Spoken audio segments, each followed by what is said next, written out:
Bem, vou ajustar aqui um pouquinho a câmera. Está bom por aqui.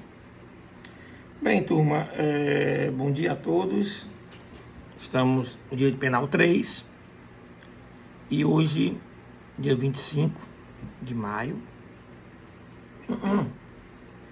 26 de maio, nós vamos dar continuidade ao nosso conteúdo programático. Tranquilo? Lembrar vocês que,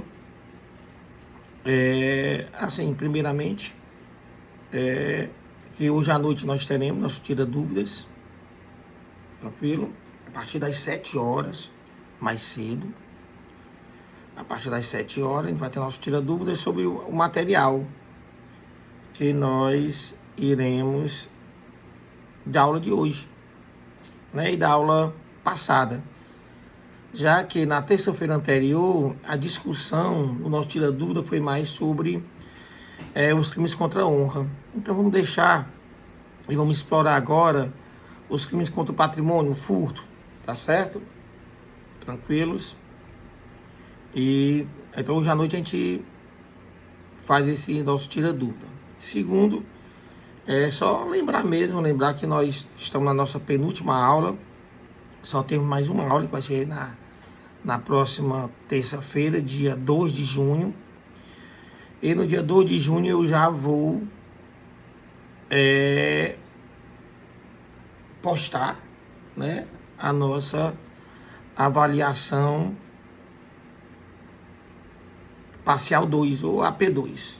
Tranquilo? Nos mesmos moldes da AP1. Acho que a diferença que vai ter uma questão a menos. Tranquilo? Uma questão a menos. Tá certo? Acho que é isso, né? Em termos de primeiras informações. Tranquilo?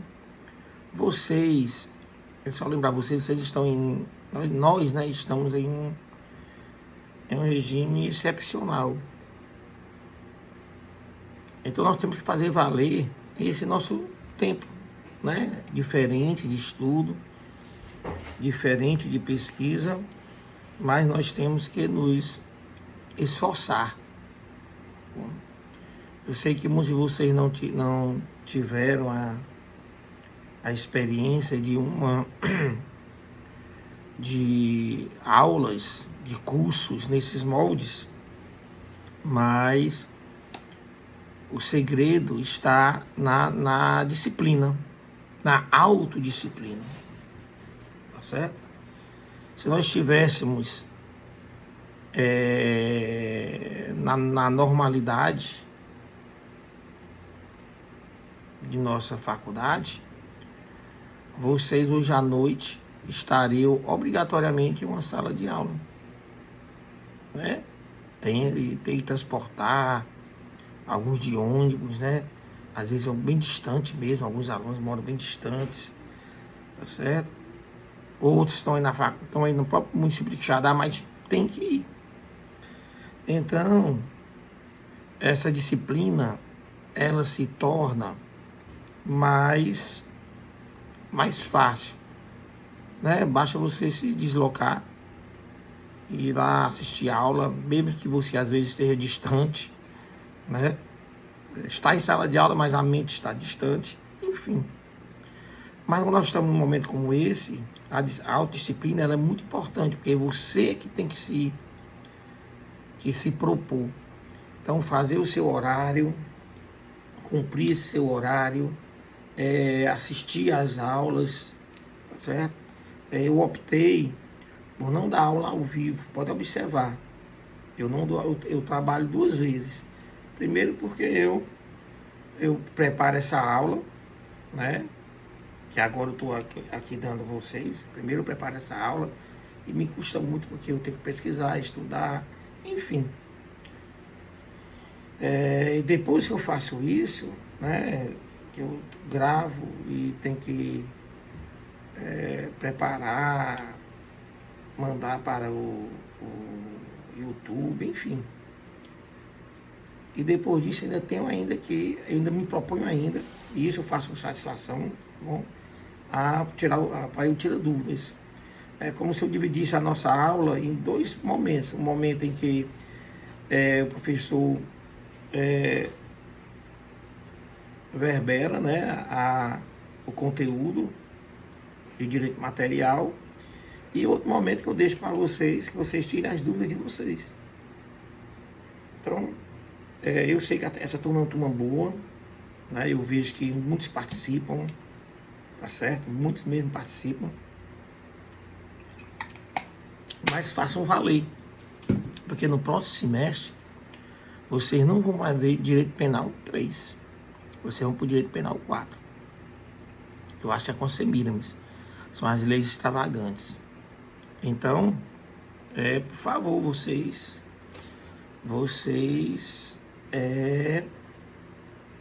sejam autodisciplinados, tá bom? Outra coisa para lembrar vocês é sobre o encontro. Que será a inscrição até dia 27, até amanhã.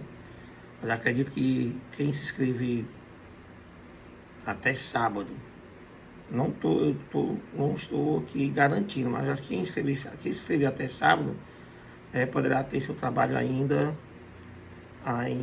avaliado, né? E entrar na lista das apresentações do dia 1º, que é segunda-feira, né?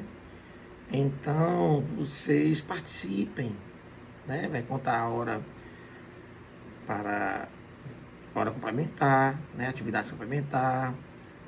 É uma apresentação de um momento de um evento científico. Então vai contar para o currículo de vocês. Enfim, tá certo? Participem, tranquilo? Então vamos dar continuidade à nossa aula. Vamos ao nosso conteúdo programado. Na aula passada nós vimos as noções gerais do furto, né? E nos resumimos ali ao furto simples. Mas mesmo estudando furto simples, nós entramos naqueles institutos gerais do crime, do furto. Então, vimos o objeto material, o objeto jurídico, nucleotipo, elemento normativo, elemento subjetivo. Vimos também os sujeitos passivos e ativos, o tipo de ação penal, a consumação, a tentativa, a possibilidade de intervenção da Lei 9.099, enfim, nós vimos parte que são gerais para o crime de furto. Aí hoje nós vamos ver, tá certo? As espécies do crime, né? Espécies do crime de furto, tá bom? Aí nós vamos ver o furto circunstanciado, o furto privilegiado e vamos ver o furto qualificado, tá certo? Aí na aula da próxima semana a gente vai ver o roubo, né? O roubo seria o artigo 157, tranquilo? Então vamos começar. Vamos falar sobre o que nós chamamos de furto circunstanciado, tá certo? É o furto, né? Acontecido durante o repouso noturno. O parágrafo 1º do artigo 155. Vamos ver aqui no Código Penal, dar uma leitura bem rápida. Olha, observe. Furto simples, artigo 155. Subtrair para si ou para outra coisa alheia móvel. Pena, reclusão de 1 a 4 anos e multa. Aí, o parágrafo 1º. Tá certo? A pena aumenta-se de 1/3 se o crime é praticado durante o repouso noturno. Pronto. Esse parágrafo, na leitura, começar a observar algumas coisinhas bem rapidinhas, né? Primeiro, é uma causa de aumento de pena. O que a gente chama de furto circunstanciado, na realidade, é uma majorante. Tranquilo? Primeira observação. A segunda observação é que a pena dele, a pena pela prática deste furto circunstanciado, ela não é uma pena autônoma. Isso quer dizer o quê?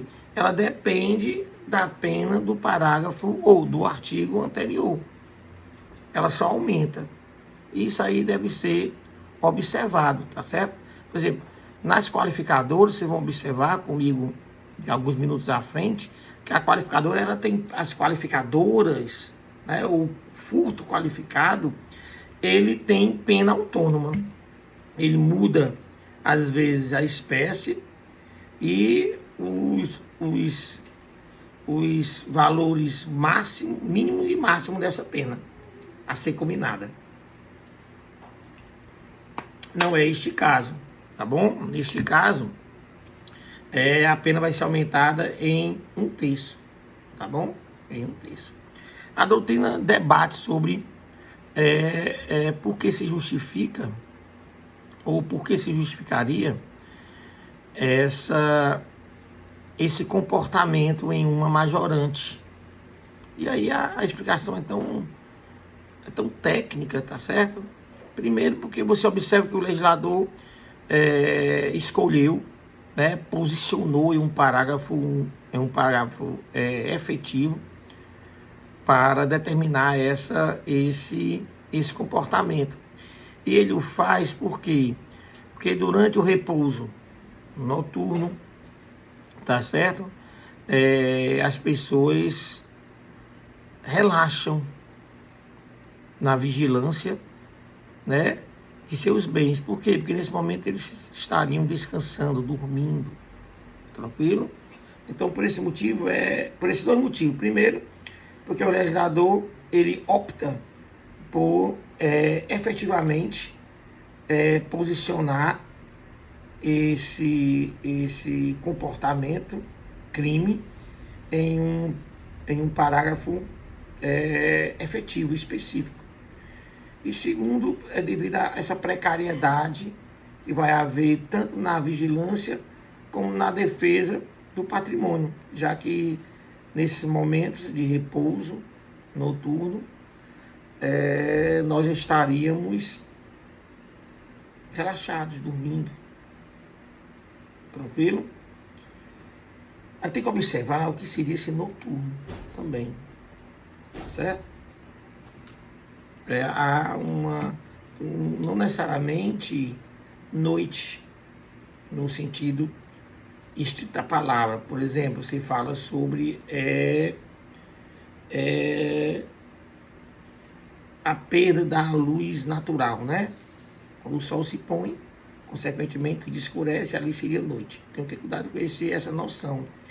Nós temos aqui estados, no Brasil mesmo, que está sendo regido por este mesmo código, que o sol se põe em determinados momentos, por exemplo, nos períodos verânicos, né, ou no período de verão, na estação do verão, tem estado que o sol se põe 8h20 da noite, que aqui já está bem escuro. Aqui o sol se põe geralmente entre 15h45, depende aí do período de inverno ou verão. Mas lá, tá bom? Lá no sul, né, Rio Grande do Sul, Santa Catarina, Paraná, aqueles países ali, nós temos momentos em que o sol se põe bem mais tarde, tá certo? Então tenham cuidado. Eu digo isso, sabe por quê? Porque, não sei se vocês estão lembrados sobre o caso de cumprimento de mandado, de busca e apreensão em residências, tá bom? Então o STF é bem claro, o STF. O STF fala que não se poderia adentrar numa residência, mesmo com mandato, não se poderia entrar entre o período da vesperal e da aurora. É a vesperal quando o sol se põe. E a aurora quando o sol nasce. E aí tem determinados estados em que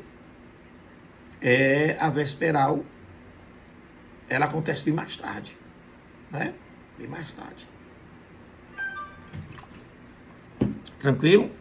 Então, quando a gente fala de período noturno, vocês imaginam um momento em que, costumeiramente, né, as pessoas costumam fechar suas casas e descansarem para recomeçar o dia seguinte. Tranquilo? O que não pode ser feito, quer dizer, essa qualificada não, esse privilégio não será privilégio não, essa circunstância, né?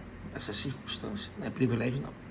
Essa circunstância do repouso noturno não poderá acontecer ainda de dia, ou ainda com a luz natural. Isso é fato. A jurisprudência já tem, não importa o horário. Tá bom? Não poderia. Enfim, o que eu quero dizer para vocês, não confunda repouso noturno com noite. Tá certo? Não confunda repouso noturno com noite. Tá bom? E aí a doutrina causa outro problema. Qual outro problema? Ela fala que seria um momento costumeiro, que as pessoas relaxam nas suas atividades, né? Recompõe energias, dormir mesmo, para depois se levantar e retomar. Nós temos cidades no interior, também do sul, em que literalmente é costume mesmo, tá bom? Eles terem uma sesta logo após o almoço. Então, logo após o meio-dia, eles descansam. E aí, nesse caso, é costume, o comércio fecha, você acredita? O comércio fecha e só reabre às 14h30, 15 horas. Se isso incorreria, sim, em termos de costume, incorreria nessa circunstância, tá bom? Pela própria política criminal do Brasil, e a resposta, né? Pela própria política criminal do Brasil, de que sempre na dúvida prevalecer em favor do réu, então esse costume, né, que não é nacional, é só local, não incorreria, tá bom? Não incorreria na incidência da circunstância. Tranquilo? Tá certo? Outra observação, não necessariamente o local, né, a casa, ela precisa estar habitada, tá bom? Ela pode estar desocupada. Se ele entrar, vai incidir na circunstância. Se o agente entrar, né, durante o repouso noturno, ele vai incidir na circunstância. Lembrar também que não precisa ser habitação, tá bom? Pode ser um comércio, também incide. Outra observação, pode ser algo extramuros, quer dizer, não está dentro da residência ou da habitação, mas está ali na frente, como um carro, por exemplo, seu veículo. E a pessoa à noite, aproveitando-se daquele repouso, ele vier a subtrair, né, o seu veículo, mesmo assim, mesmo não sendo habitação, também é considerado. Tá bom? Então essas são as primeiras observações a respeito sobre o furto circunstanciado. Primeiro é que ele é uma majorante, tá bom? Segundo, que tenham cuidado com essa noção do que seja o noturno, tá bom? O que seja noturno, tá certo? Ou confundir período noturno com a noite. Não confunda o período noturno com a noite, tá bom? O período noturno é aquele momento em que a pessoa resolve, ou as pessoas, na maioria delas, resolvem se recolher, né, para descansar, até o momento em que ela desperta, tá bom? Isso é dentro de um critério objetivo e social. Tranquilos até aí? Tá bom? Então vamos lá para agora falar sobre o furto privilegiado. Vamos dar uma lidinha aqui no código. É o parágrafo 2º. Se o criminoso é primário e é de pequeno valor a coisa furtada, o juiz pode substituir a pena de reclusão pela de detenção, diminuí-la de 1 a 2 terços ou aplicar somente a pena de multa. Aí, nesse momento, vocês podem observar que realmente vai ser um privilégio, vai ser uma benesse, tá bom? E neste caso especificamente, é também denominado de furto mínimo. Alguns chamam de furto de pequeno valor, mas se vocês ouvirem essa denominação, furto privilegiado, furto mínimo ou furto de pequeno valor, na realidade nós estamos diante, deixa eu ligar aqui o ventilador, nós estaríamos diante de um privilégio, tá bom? De uma situação em que preenchidos os requisitos, o agente teria o direito subjetivo a essas benesses, tá bom? A essas benesses, que eu vou já explicar mais um pouquinho como é que isso vai acontecer, tranquilo? Então, vocês observando, se você observar na literalidade da norma, na literalidade da lei, você já pode retirar já quais seriam esses requisitos, tá bom? Ó, primeiro, o agente ele tem que ser primário, tá bom? E primário quer dizer que ele não é reincidente. E para nós, já estão cansados de saber que o reincidente é aquela pessoa que já foi condenada, tá bom? Já foi condenado, tá certo? E ainda dentro daquele período chamado de período depurador. Quer dizer o quê? Ele foi condenado e ainda, ou ele está, imaginemos, em execução da pena, ou se ele já executou a pena, tem que ter pelo menos 5 anos depois da execução da pena, até 5 anos depois, tá bom? A gente chama isso de período depurador. É o período que existe entre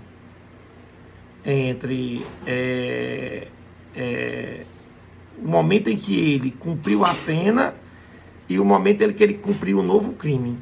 Esse tempo depurador tem que ser, para ele ser considerado reincidente, tem que ser menor de 5 anos. Se for maior de 5 anos, aí ele já não seria mais reincidente.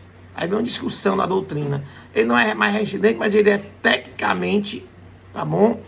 Tecnicamente um reincidente, tá bom?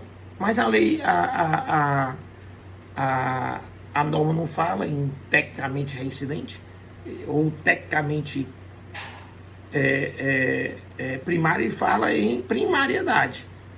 Fala em primariedade. E, consequentemente, o primário, como eu falei para vocês, o conceito é esse. Todo aquele que não tiver sido condenado, né? Quer dizer, trânsito em julgado, já cumprindo a pena, já cumpriu a pena, tá certo? Já passou, não passou ainda de 5 anos após o cumprimento da pena, esses são reincidentes. Fora isso aí, eles seriam considerados primários, tá bom? Primários, tranquilo? Mas não basta só isso. Não basta ele ser apenas primário. O valor da coisa subtraída tem que ser um valor muito pequeno, tá bom? Muito pequeno. De forma que causaria um prejuízo muito reduzido à vítima. Então tá aí os requisitos, tá bom? Lendo de novo, ó. Se o criminoso é primário, de pequeno valor a coisa furtada, tá bom? E o terceiro é uma consequência. Mas aí, professor, o que é pequeno valor? Esse pequeno valor é algo subjetivo. Aí veio a doutrina, né, pressionou e a jurisprudência confirmou. E aí o pequeno valor para o caso do privilégio são valores, o valor da coisa tem que ser menor que um salário mínimo. Tá certo? Um salário mínimo. Então, uma pessoa que foi primário e furtou um celular, por exemplo, e esse celular, tá certo? Foi de um valor menor que R$ 1.045, eu acho que hoje, não tenho certeza, for menor que R$ 1.045 ou R$ 1.000, nesse caso aí, ele já poderia se encaixar, tá certo? Já poderia se encaixar. O fato da vítima ser milionária, tá bom? Ou o fato da vítima ser miserável, isso não vai ser relevante para a incidência do privilégio, tá certo? Não vai ser relevante, tranquilo? Entenderam? Então, não importa se eu furtei um celular de R$ 1.000 de uma pessoa milionária ou se eu furtei um celular de R$ 1.000 de uma pessoa miserável. Nós sabemos que vai ser um transtorno patrimonial maior para quem é o miserável, né? No entanto, isso é irrelevante para a incidência, tá certo? Para a incidência do privilégio. Okay? É questão de política criminal mesmo, tá bom? A política criminal do Brasil tem essa tendência de, na dúvida, sempre tender, né, ao réu, tá certo? Professor, o sujeito não foi um furto consumado, foi um furto tentado, com os requisitos do privilégio. Então, quer dizer, ele tentou, não conseguiu. Então, o objeto foi devolvido. Então, não houve prejuízo nenhum. Aí a pergunta é esta: incide o privilégio? Obviamente que sim. Tá bom? Então, nós estaríamos desclassificando ou não desclassificando, nós estaríamos revestindo de atipicidade todo tipo de tentativa de furto nessas circunstâncias. Não tem como, tá bom? Então ele vai responder pelo furto privilegiado na modalidade tentada. Tranquilo? Até aí, sem mistério, tá bom? Outra observação a ser feita: vocês não confundam o pequeno valor, tá certo, com o valor insignificante. O pequeno valor, se preenchido esses requisitos que nós estamos diante, não vai ser apenas a incidência do privilégio. A pessoa será beneficiada, né, pela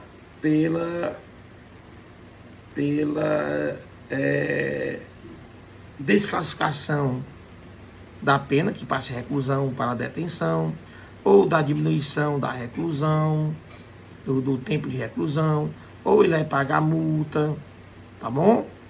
Entenderam?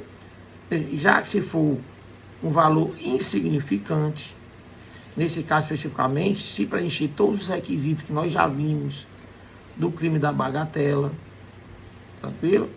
Vai ser atípico. Enquanto o furto de pequeno valor em si é um privilégio, o furto de coisas insignificantes, de valor insignificante, é atípico. O que é que vai dizer, professor?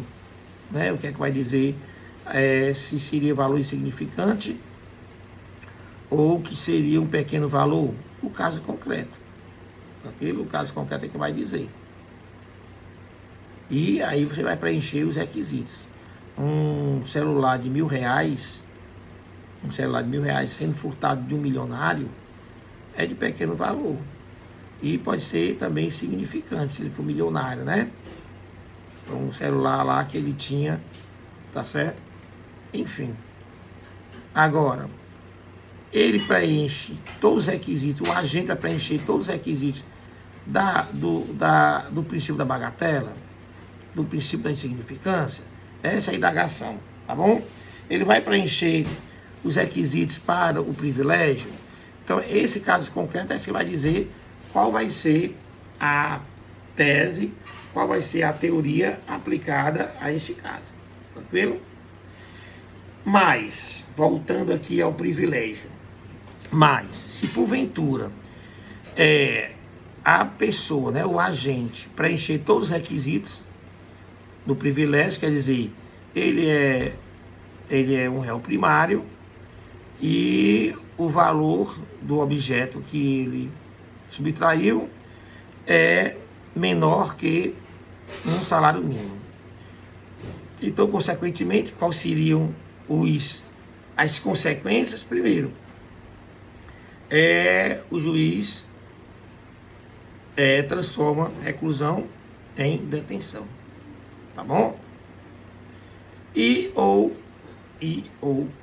ele apenas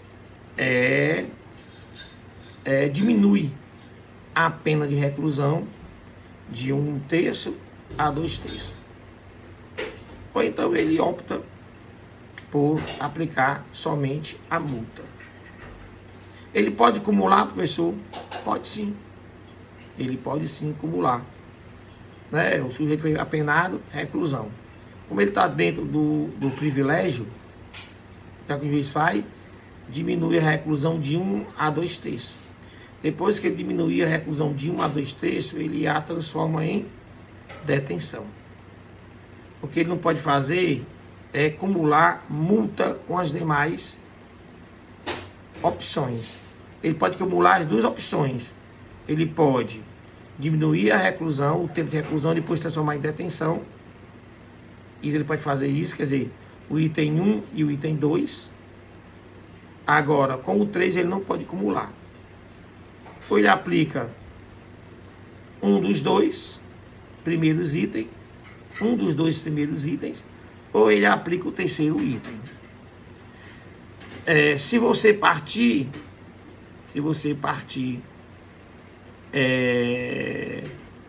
do princípio, né, da tendência de nossa política criminal, você pode entender que o juiz deveria aplicar as duas primeiras cumulativamente, tá bom?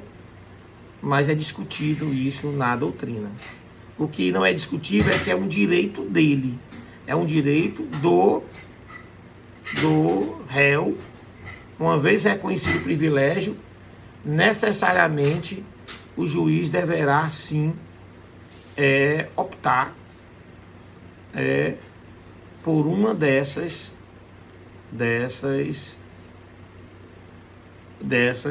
opções. Ou ele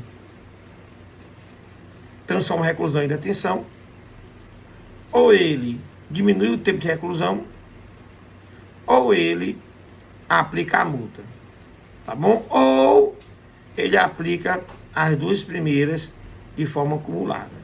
Pronto. Isso é o direito do réu, de que o juiz deverá sim que aplicar as benesses do privilégio. Entenderam aí? Tá bom? Tranquilo?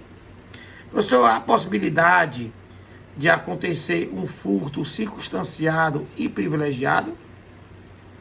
Hein? Há essa possibilidade? Aí a resposta é sim, né? Se porventura a pessoa, aproveitando-se do repouso noturno, uma pessoa primária, aproveitando o repouso noturno, subtraiu coisa alheia móvel de pequeno valor, tá certo? Aí poderá sim haver meu celular vai já descarregar, você acredita? Poderá haver essa possibilidade de acontecer o circunstanciado e o privilegiado. O que o juiz faria, professor? Simples, o juiz pegaria, reconheceria a circunstância majorante e reconhecia o privilégio. Apenas o sujeito, reclusão. Tá bom? Reclusão. Aí ele aplica a circunstância, ele aumenta de 1/3. Tá bom? Depois que ele aplicar de 1/3, agora ele aplica as benesses do privilégio. Ou ele transforma em reclusão, ou ele diminui a reclusão de 1 a 2/3, ou ele aplica pena de multa, tá bom? A pena de multa. Tranquilo? Agora, ele também podia aplicar também as duas primeiras benesses do privilégio de forma cumulativa. Tranquilo? Lembrem-se, se houver, aqui é uma dica bem importante, talvez vocês não encontrem em livro de forma específica na doutrina. Pode haver um crime, um furto circunstanciado privilegiado? Pode sim, tá bom? E ele pode ser apenado com multa? Pode sim. Professor, pode haver um crime privilegiado e qualificado? Um furto privilegiado e qualificado? Pode sim. Mas a benesse de somente aplicar a multa não é possível, se for qualificado e privilegiado. Tranquilo? Então o meu celular deu um sinalzinho agora de que ele vai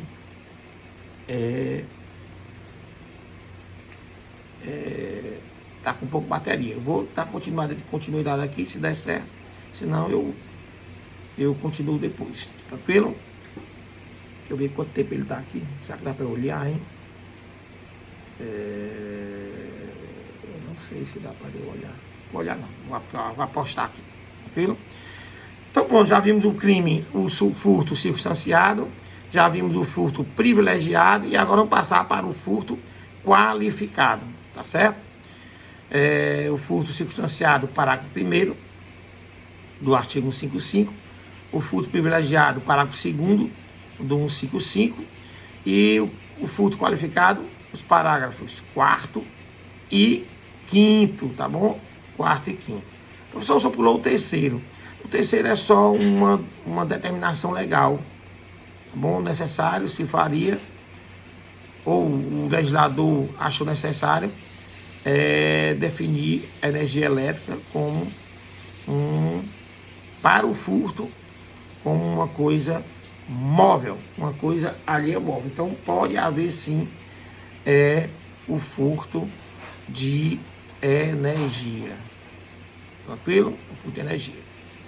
O bichador tá pitando aqui. Eu vou dar uma parada, vou dar uma carga nele, tá bom? Eu vou botar ele ligado aqui e vou reiniciar, tranquilo? Então teremos 2 vídeos hoje. Vídeo parte 1, vídeo parte 2. Já, aguarde.